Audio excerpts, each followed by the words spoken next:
Youngstown State University received national recognition this week as it was awarded the Carnegie Foundation elective classification for community engagement. I caught up with Ohio Lieutenant Governor Jim Trussell about how this could benefit the students, the university, and the whole valley. Plus, we talk about Ohio's future leadership and the emerging AI sector.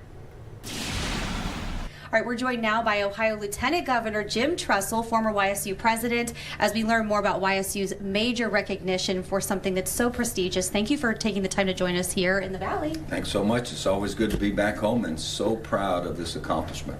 Yes, and during your time as YSU president in 2020, the strategic vision was released, and the very first sentence of that, you mentioned YSU will become a national model for university community engagement. Is this Carnegie Foundation elective classification part of what you originally set out to accomplish? You know, I think it's been a part of what YSU believes in forever. And now we put a great team together led by Dean Costantino and her staff to really join the elite, join that Carnegie designation, because we do believe we're a part of the community. We're engaged in everything we do. Our students are out there being a part of, whether it's in the healthcare fields, helping in education, business and industry.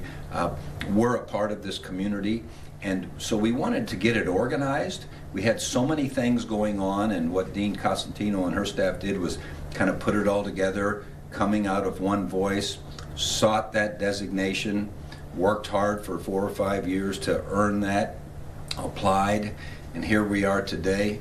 Carnegie designate that only 200 and some schools in the entire country are a part of it. A lot of folks say, what does this mean? How does this impact the students, the staff, and the university itself, the surrounding community? Describe the significance of this and what this will do in terms of, mechanics and giving students that edge.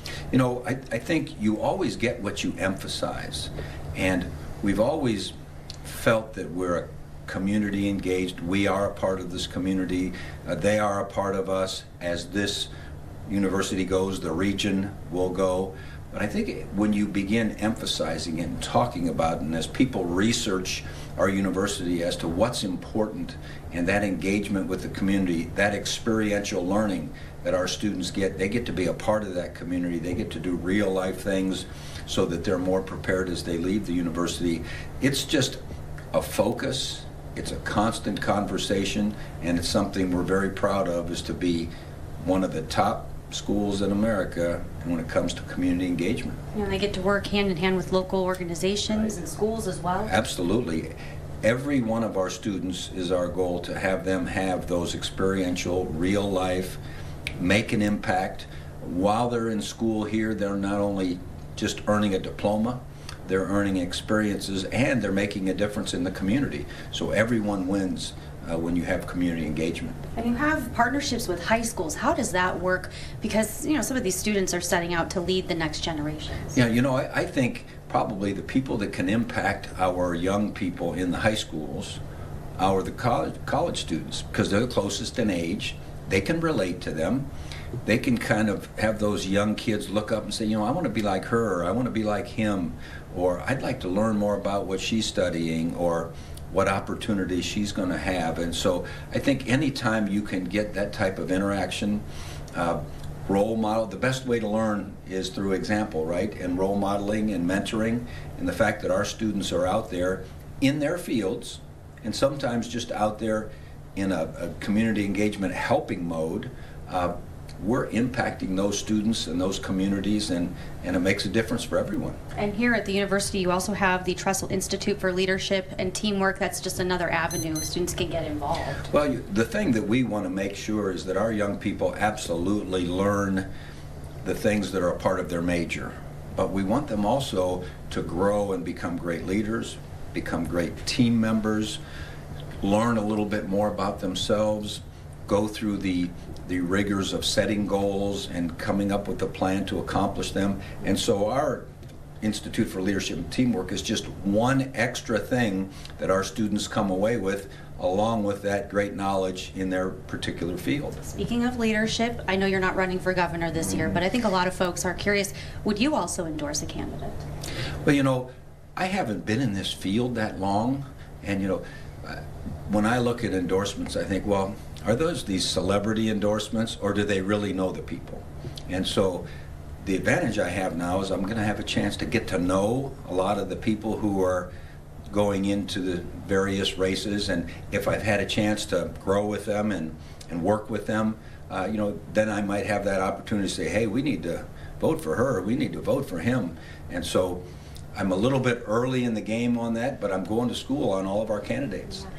Real curious, because I know you backed the tech sector, the credentials, and we're seeing that evolve here in the Valley. The GM plant used for supply chain here in the near future to build, the systems that go into the AI data centers. Meta did just sign a longer-term deal with nuclear plants, including in Ohio, to power up its AI data center that it's building in New Albany. Is Ohio nuclear friendly, in your opinion?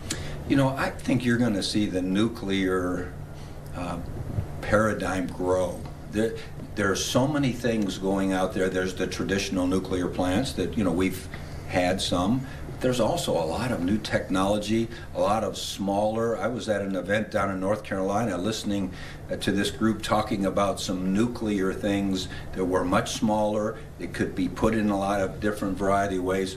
So I don't think we've seen the tip of the iceberg of where we're going, really, from an energy standpoint, totally. But we're going to need it because AI is real. Yeah, and it's here and it's evolving, especially in Ohio.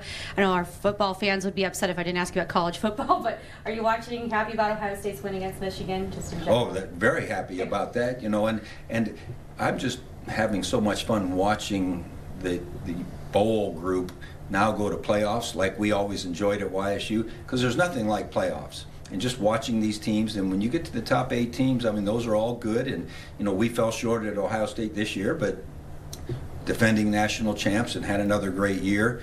I'm anxious to see this ball game on Monday night with the Hurricanes and the Hoosiers. Yeah.